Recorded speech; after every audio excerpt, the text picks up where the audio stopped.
very good evening to you. Welcome to yet another episode of the Watchdog. My name is Vuyo Mvoko. Abatembu King Buyeleka Dalingebo put the cat among pigeons, so to speak, this past weekend after endorsing the EFF as a way of punishing the ANC for a small token of appreciation he had been promised by the Red Berets in the form of a Mercedes-Benz ML. Now, what followed was a barrage of criticism and insults, especially from leaders and followers of the governing party. And that's what led to this evening's conversation. Not so much, why he did it and whether he was right to vote to support this or the other party, but under the heading Traditional Leaders and Politicians, we're exploring such questions as, is it about looking out for one another?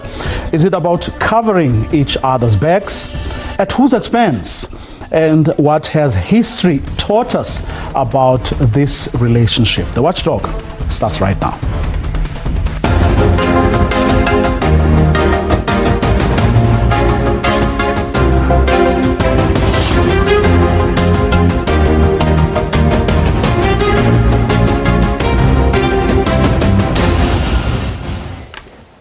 Well, here are the comments that started it all. Abatembu King Buyeleka Dalingebo addressing his nation on Sunday during a visit from EFF leader Julius Malema. We are here today just to share a moment of compassion during the electoral campaign. We are so glad to see the Commander-in-Chief in our premises. We last met each other at the University of Wisdom in the gallows of prison, where he showed the greatest of sympathy. We are so grateful, and one more time, that love pursues in this fashion. He has a beast for us. He has also tendered a decent vehicle for the royal family, which we are very grateful for. He's not yet in leadership, but he's doing what the ruling government should be doing. And we say to him, may his party continue to grow, if it can grow in bounces. He has our full support. We would also urge all the Tembus to vote EFF, just to teach the African National Congress a lesson, just to show them what they are missing, what they should be doing that they're not doing. Thank you very much. Does this mean you are a member? As I said, I will no longer cherish membership of any political party because I cherish the neutrality of the royal family, the traditional status of accommodating all political parties. Therefore, I do not really denounce being a member, but only myself may not be that member. My family is there to choose.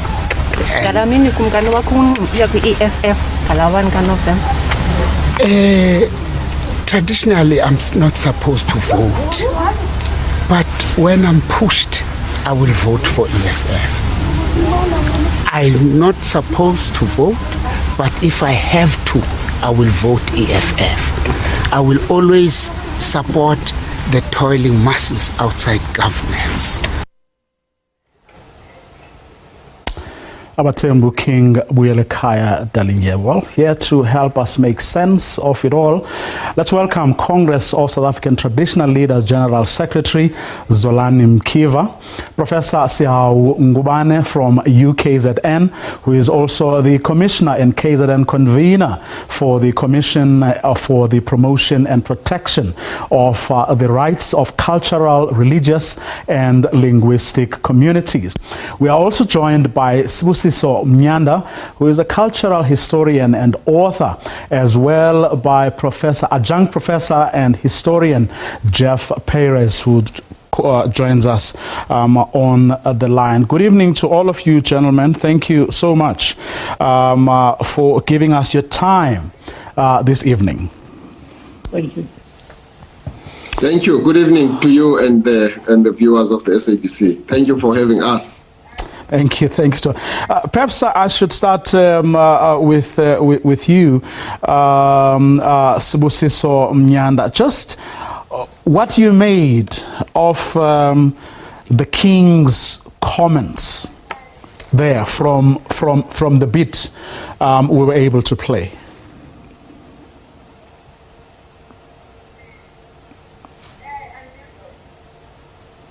Please unmute yourself.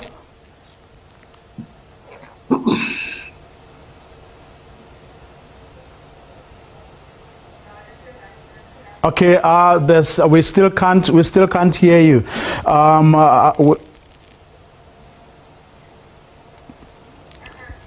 Professor Ngubane, let me pose the same question to you. Just having listened to what the King had to say there, what went through your mind as you listened to those comments? Yeah, thank you very much, Vuyo, and good evening to your viewers. Maybe I should say I'm a former CRL commissioner, because I'm the founding commissioner. All right. But to respond to your question, listening to the statements made, my mind was thinking aloud that the traditional leaders at the level of Inkosi or Ikumkani, they are expected to be above politics because they play a father figure that should embrace the entire community. And I think that is what we need to encourage and have a conversation and a dialogue between the political sphere and the traditional leadership, because you find that people in the community are looking for resources, for land, for all service delivery from their traditional leaders. So the traditional leaders should embrace all civil society equally.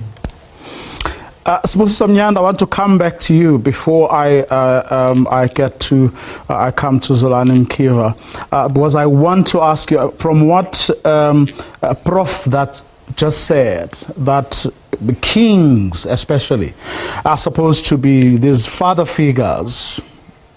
They are supposed to be able to rise above party and petty politics.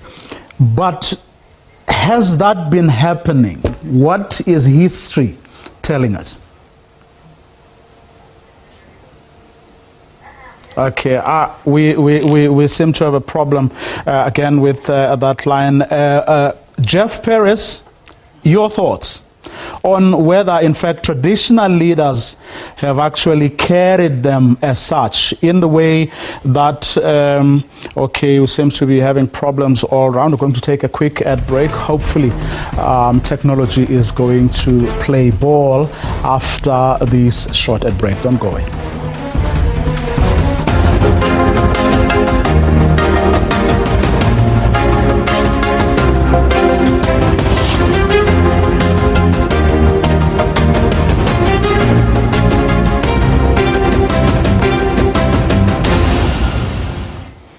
Welcome back, and if you've just joined us before we experienced some technological challenges, we had just introduced the topic for this evening. Abatembu King Dalingebo putting the cat among pigeons this party weekend after endorsing the EFF as a way of punishing the ANC, that for a small token of appreciation that he has been promised by the Red Berets, and that's a car in the form of a Mercedes-Benz ML. What followed, of course, as many of you would have seen on social media and elsewhere, was a barrage of criticism, insults even, especially from leaders and followers of the governing party, the ANC. And that, in a nutshell, is what led to this evening's conversation under the heading, Traditional Leaders and Politicians.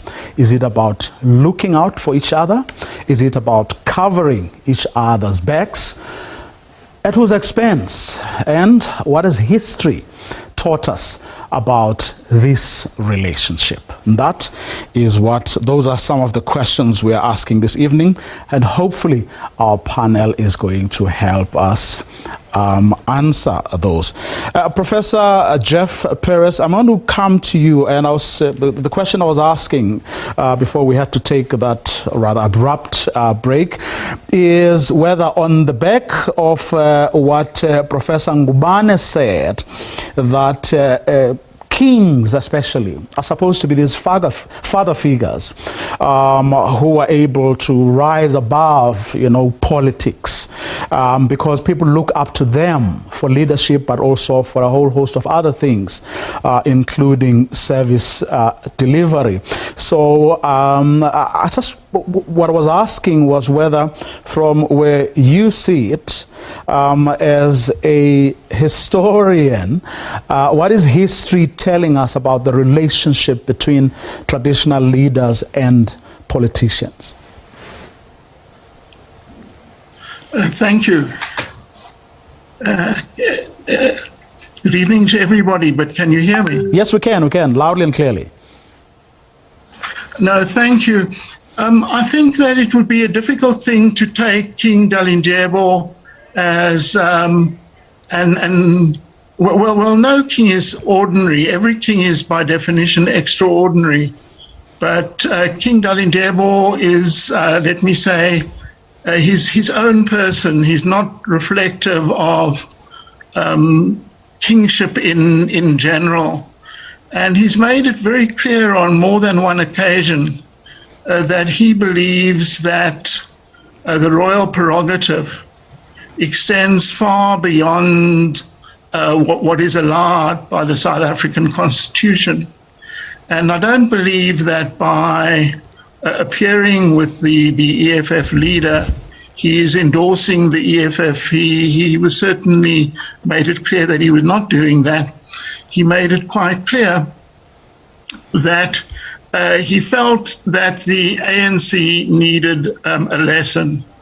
He has startled people before. He was at some point ANC member of the provincial legislature of the Eastern Cape. Afterwards, he joined the Democratic Alliance, and he's now extending the hand of friendship to the leader of the EFF. He has also at a certain point declared independence from South Africa. So I don't think King Dalingebo, and I'm not disclosing any state secrets, he has always believed that he is a genuine king and that there is no scope for a king under the present constitution. I don't think he would be very happy to be painted into a corner on this one. Thank you. Zolani Mkiva, just exactly what Professor Perez just said. Is that not a sentiment held by most, if not all, of the kings in this country? Well, all the kings appreciate and recognizes the history of this country and the background where we come from.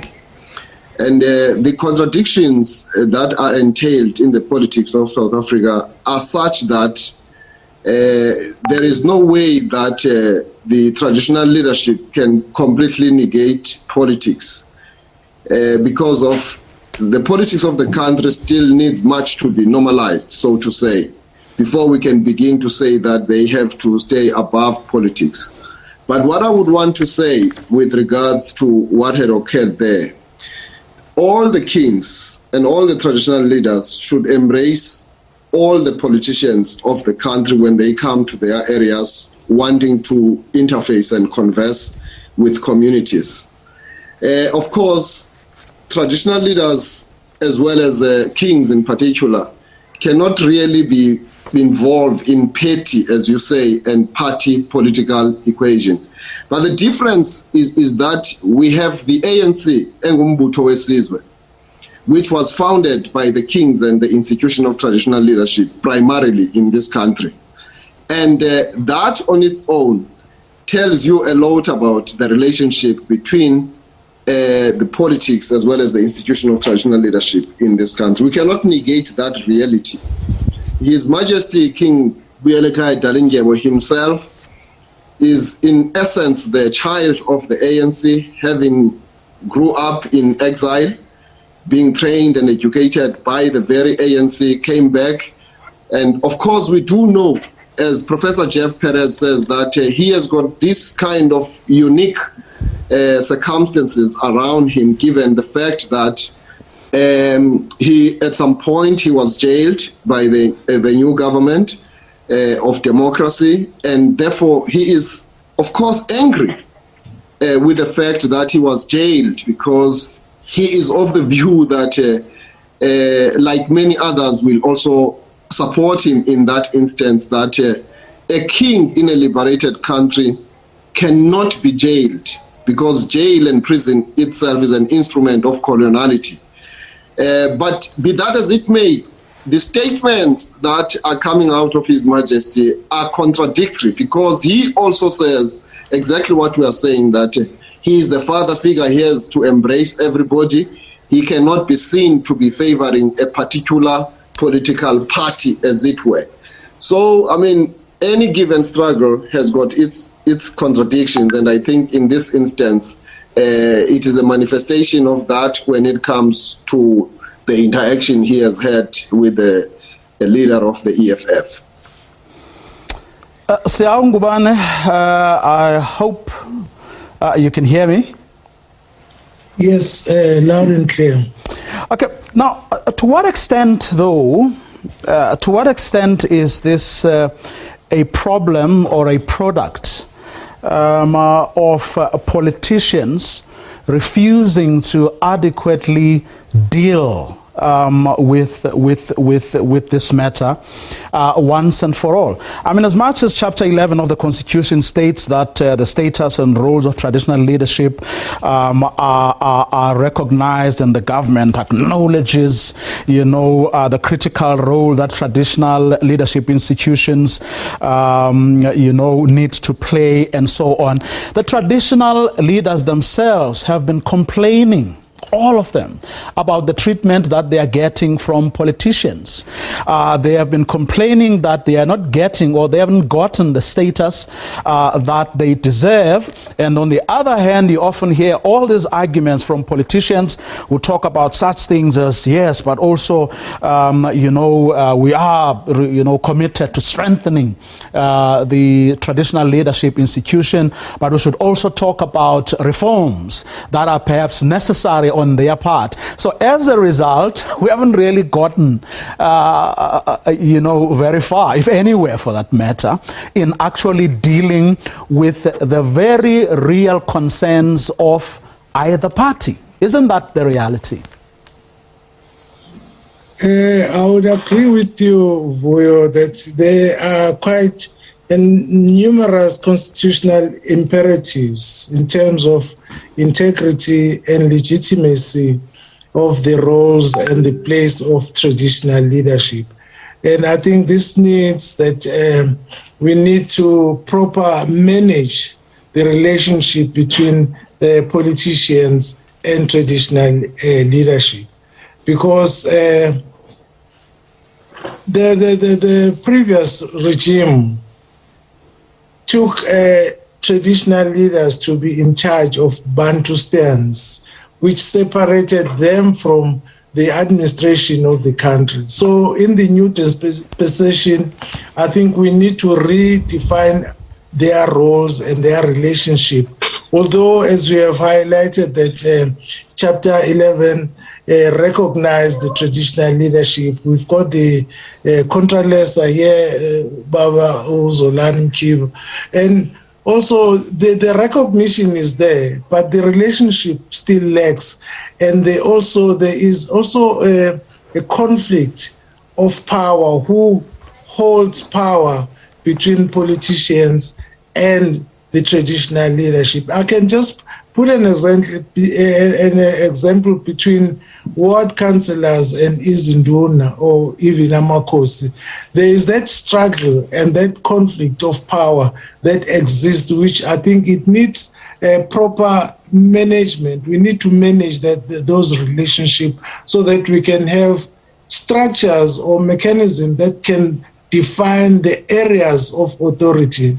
Like we speak of service delivery, but the traditional leaders have the role to play to promote basic service delivery because they're in the cold face with the community.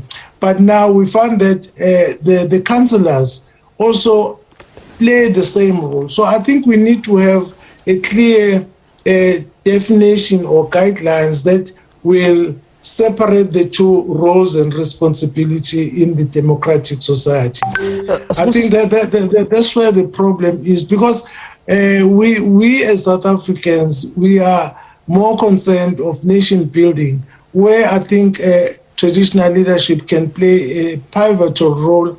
We've got a quest for social cohesion, where I think traditional leadership can play a role there. So I think it's a matter of redefining the roles and also redefining our places so that they can work together, and there should be proper consultation between politicians and traditional leadership and vice versa. If there are council meetings, I think the other... Prof, I need to ask Moses Omnyanda this on the back of the many things that you've just raised. I mean, 27 years into democracy, should we still be speaking about the need to find one another? You know, between the politicians and the. I'm glad, Mr. Mvolo, you asked that question, because fundamentally the issue of traditional leadership and the role of their leadership in South African dispensation should not be a question, because you will remember that South African traditional leaders were generally disposed by the British order in the 1800s. And the most important thing about this that we should all be able to, I would say, investigate is that why is it that we're still, as you're saying, still trying to find ourselves? Because traditional leadership is something that is important in as far as land and also identity is concerned, and cultural dispensation. Historically, and I'm sure my learned peers, Mr. Jeff Pierres, or Professor Jeff Pierres rather, and the professor in UKZN will understand that in the last 200 years, there has been a systematic ignorance in as far as what Colonel Harry Smith delivered when he dethroned all the chiefs. And that is not going for Xhosa chiefs only. After Harry Smith was dethroned, rather, the Zulu chiefs were dethroned, and the British Protectorate was created, and a general working class through thereby unions was created. Now, if you ask me now if traditional leadership should be involved in political leadership, what happened with Dalingebo is significant to what happened in the formation of the ANC, in that the elite who were actually developed by the colonial dispensation of the British Empire were the ones who formed the ANC.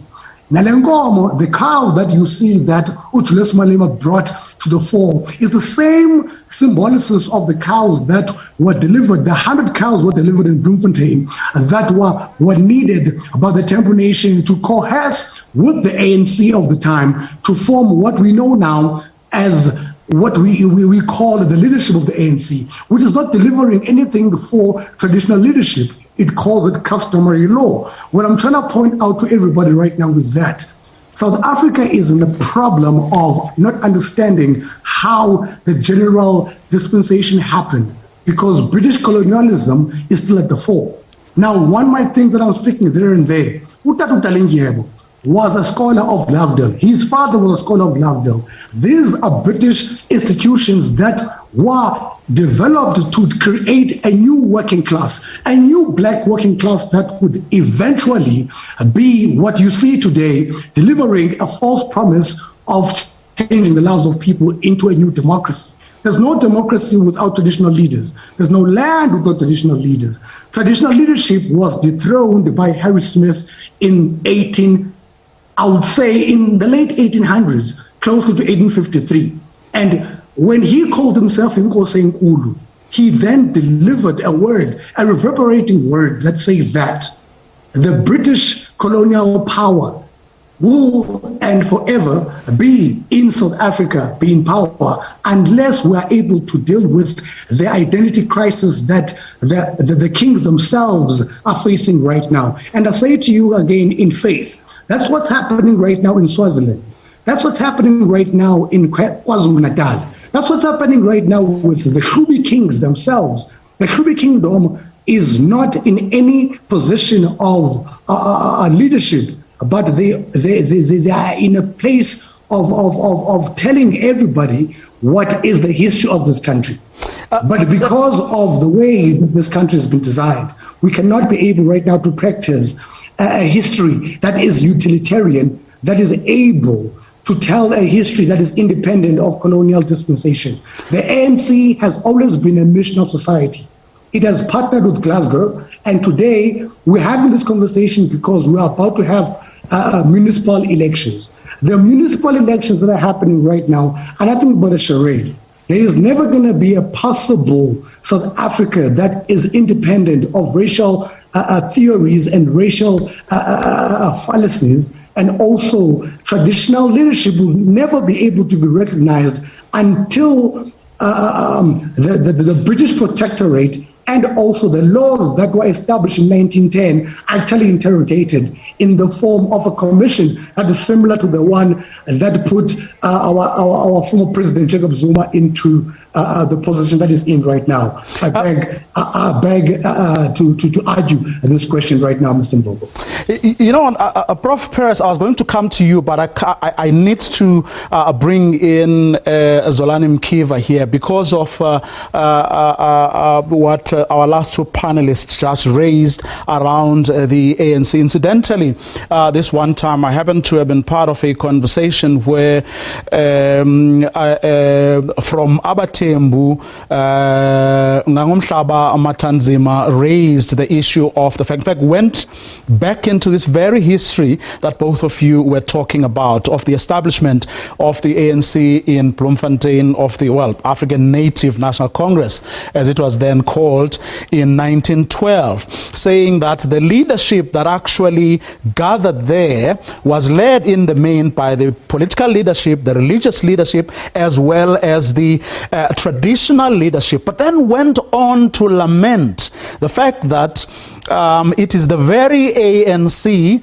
that is actually blocking, so to speak, you know, the progress that we should have seen in 27 years into democracy. This organization or movement is more than 100 years old, and such issues are issues that it should have been able to grapple with, and really by the time it got to, you know, take over, you know, it should have been a lot more confident in how it would approach this particular question, but also because it is less controversial, so to speak, compared to a whole lot of other things about how to run, you know, the country, what kind of economic system, and those kinds of things.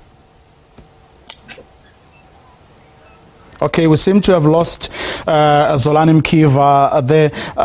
Prof, I'm here. Oh, okay. Did you get my question? I didn't get your question. If you can just repeat that question. I'm still here as well. Okay, I was just saying, you know, it's interesting that the issues that are being raised now have a lot to do by both Professor Ngubane and Sibusiso Mnyanda that have to do with the ANC, are issues that one would imagine by now would have been resolved, or at least there would have been clarity about the role of traditional leadership in a modern democracy. But that doesn't seem to be the case. And I was quoting here a conversation that I happened to have been listening to this one time, where Chief Ngangomhlaba Matanzima lamented the fact that, notwithstanding the fact that there's been this tradition of cooperation between traditional leaders and the political elite, going back to the establishment of the South African Native Congress back in 1912, but the very same organization or movement that is now leading the country with all that history that they have with traditional leaders isn't actually championing or leading, the efforts of recognizing traditional leadership in a recognizable direction. Why is that?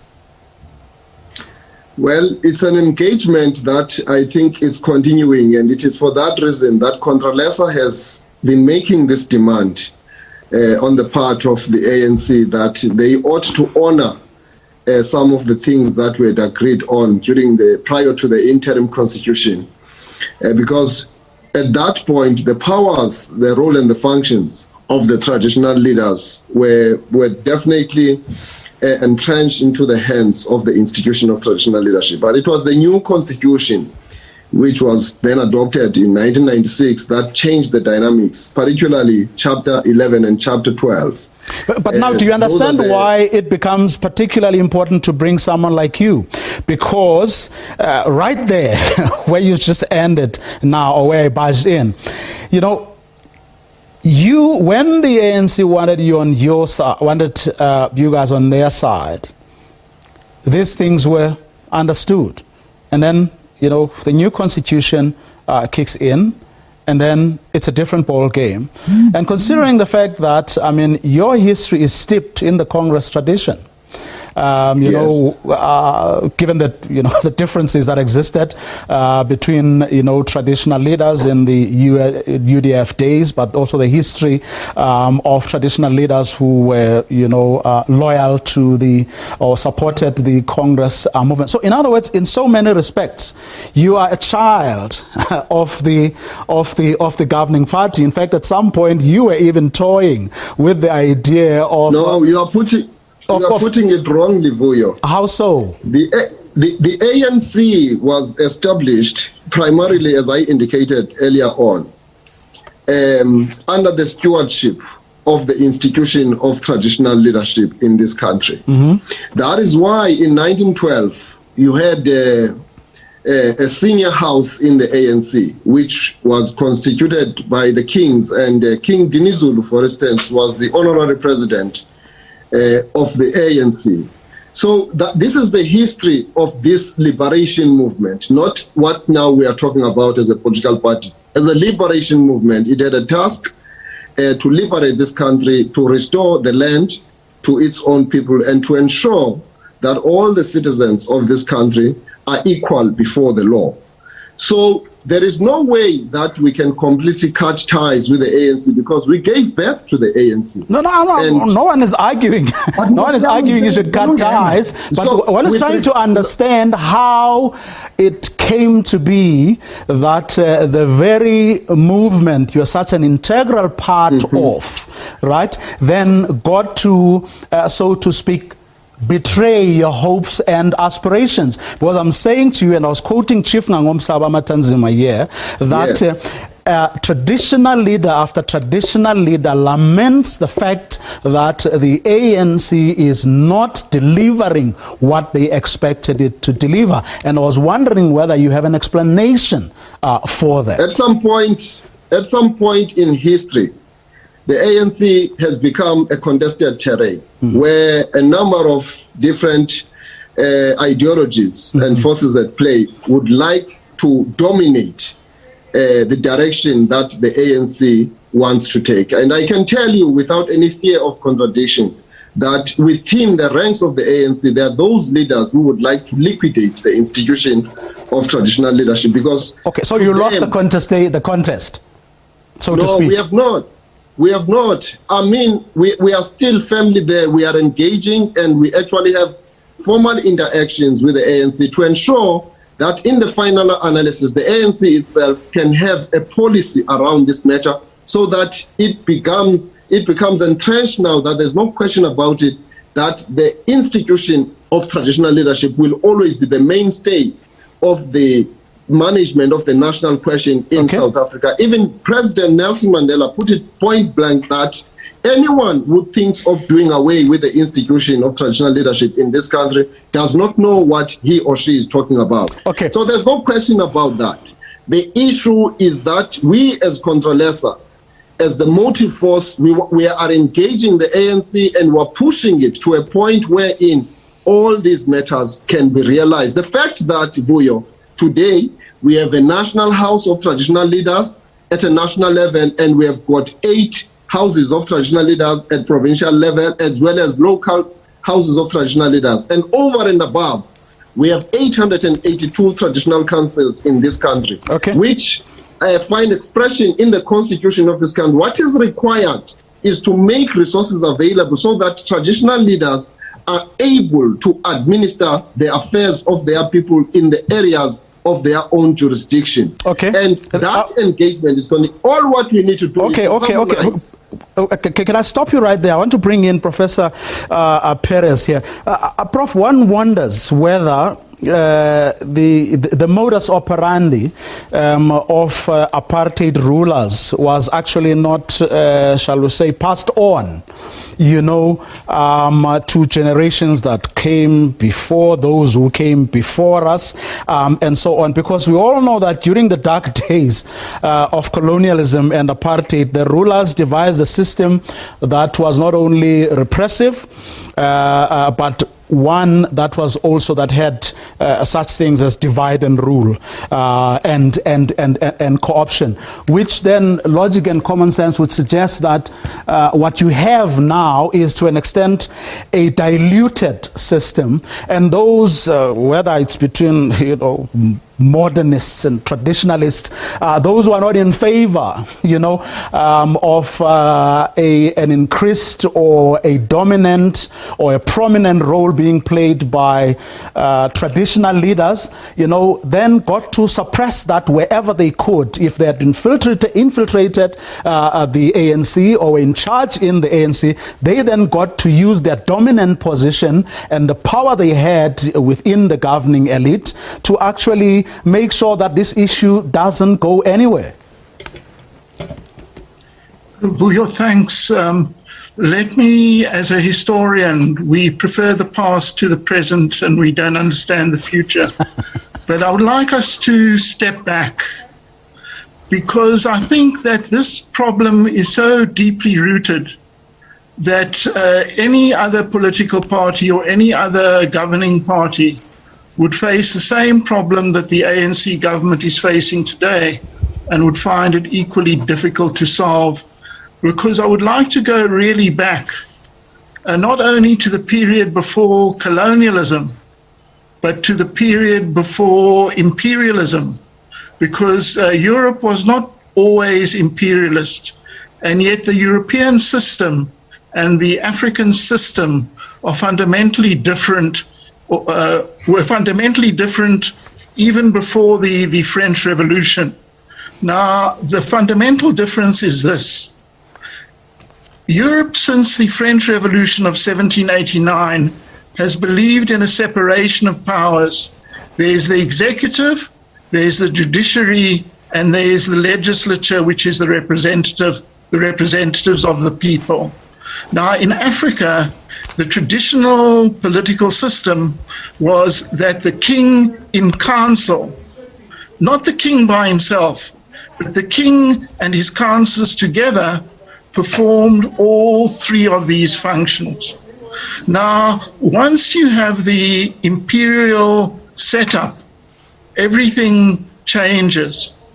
The imperialists or the colonialists deprive the traditional leaders of their representative functions. They make them slaves to the executive. They don't have judicial powers. They are tools of governors such as Sir George Grey.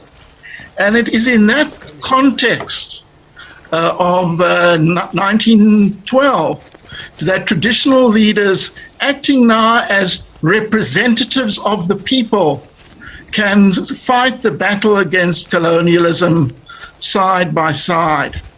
But coming now to democracy, I mean, I think we have to be honest to say that our constitution, like I think constitutions all over the world, except possibly in East Asia, are products of the European arrangements, the separation of powers that was blessed by the French Revolution. Therefore, what is the space within our 1994 Constitution for traditional leaders? Do they have executive powers? No. Do they have judicial powers? No. Do they have representative powers? No. So much as our first speaker was saying that we need to find each other, it's not a question of the one of us doesn't like the other of us. There are no institutional arrangements. And as far as I understand traditional contralesa, even as Zolani Mkiva has just explained to us, the way that traditional leaders that I've discussed this matter with, what they would like would, but correct me if I'm wrong, Zolani, to have the powers within their areas of jurisdiction as they used to be, but I mean, not just as something romantic, adapted to the modern age. In the rural areas of the Eastern Cape, traditional leaders say this government can't bring development. It doesn't know the people, it doesn't live with the people, it doesn't experience the same hardships. We sit there in the rural areas, we understand the people, we can bring development. In Mhlonhlo district, where I was working for the office of the Premier during the civil war between stock thieves and anti-thieves, traditional leaders were being shot by both sides, the stock thieves and the vigilantes. They went to the magistrate of the district, as they had done in the colonial period. The magistrate says, oh, the Department of Justice no longer has the powers that the old government has. If you want a gun, you must apply for a license. Now, there is no area where traditional leaders are able to exercise their authority under the present constitution. So I think that is really the problem of institutional arrangements, I think, is key. And whether it's the ANC or whether it's any other political party, I just don't see these as being easily implemented. Okay. Thank you. Professor Ngubane, it's just exactly where Prof. Perez ended. Is there a way, has anyone even, come up with any suggestions as to how, if need be, you can then still, be able to give traditional leaders the financial and other resources necessary to undertake independent community service projects or service delivery? I mean, can they cause, given that that is a competency, of local government, which is what we are about right now, is that even possible? Do you even see the political elite even contemplating that? Because won't that take away the powers they have that they don't, many of them don't use and don't deliver on? But do you think they will even be keen to consider something like that? Ideally, in my opinion, I think the traditional leadership should also be part of the rural development strategy. They must be part of the decision making on how the communities should be developed. And unless and here you're not talking about the king or the chief standing alongside the minister or the MEC or the premier and cutting the ribbon and then going back to their palace. Yeah, as I alluded earlier, I said there must be proper consultation between the politicians and the traditional leadership. And also, municipalities should learn to respect areas that are proclaimed to be under the traditional leadership. And then that will allow them to exercise their power in those areas freely and independently. Because I think the issue of overlapping of roles and responsibility will always cause a friction between the two. I think officiating, cutting ribbons is something just for the limelight, but down at the ground, I think those two should work together, because the ultimate goal is to service the people that they serve. Because when you are a politician, you are submitted under the traditional leader. So these people or these institutions must learn to respect each other's areas, and they should be able to... But how, if they are not clearly defined? Can they really... consult and yet work independently. But can they really respect each other's areas if those areas are not clearly defined? Yeah, I think we need to have... they need to create clear guidelines of how they can work together, because that's where the respect kicks in. You cannot sit with a person whom you do not respect. So once they start respecting the traditional leadership, then they can sit down and draw the lines of where they should play their role, because I think that's where the conflict emerges, that there is a power and authority overlaps. The councillors think they have more power to determine which projects that they need to own at the expense of the traditional leadership. I think it's about that issue of resources as well. Okay, I think let me just... I'm just going to bring in SABC Somnyanda here, and but before I bring him, I just want to read a tweet from Mbazi Mashiloa, which is very relevant. In fact, it's the reason we have this program this evening. It started here, where he says, why is the issue of Dalingebo endorsing the EFF an issue when other leaders have endorsed the ANC with no issues raised? Stau was a minister without anyone bearing an eyelid. Particular is a deputy minister, and Contralesa is aligned to the ANC. And that is precisely the point. And this is where it started for me. It was the reaction I saw on social media, letters to editors of people condemning, Chief Buyelekaya Dalingebo, not necessarily interrogating, his decision or what he said, but merely the fact that he dared to endorse the EFF instead of a different political party. But I want to come to this as we are going towards the end of this conversation. Traditional leaders right to, shall we say, a dignified life, where they don't fall prey to the lures, or little things that politicians may do, which may suggest to them that this politician as opposed to the other, or this party as opposed to the other, respects me more or cares about me more. Because remember how he started when he explained why he was effectively endorsing the EFF. He said they came to him, they were by his side at a time of need. You know, they didn't do it. It's not like they released him from prison, you know, but they were there, you know, at a time of need.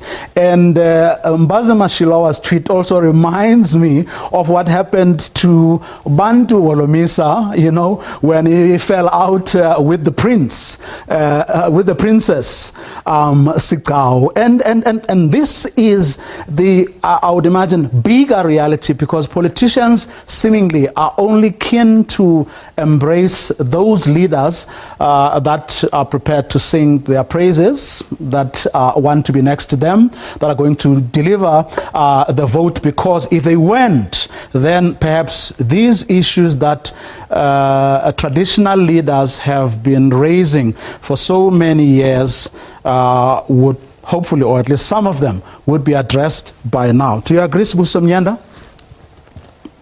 Well, Mr. Mvoko, in many senses, I agree with you, because if you think about it, as my learned guests tonight have alluded as well, in particular Professor Jeff Perez, there has never been a respect after the dispensation, as I said, of traditional leadership and the formation of Ipunga Council of Traditional Leadership.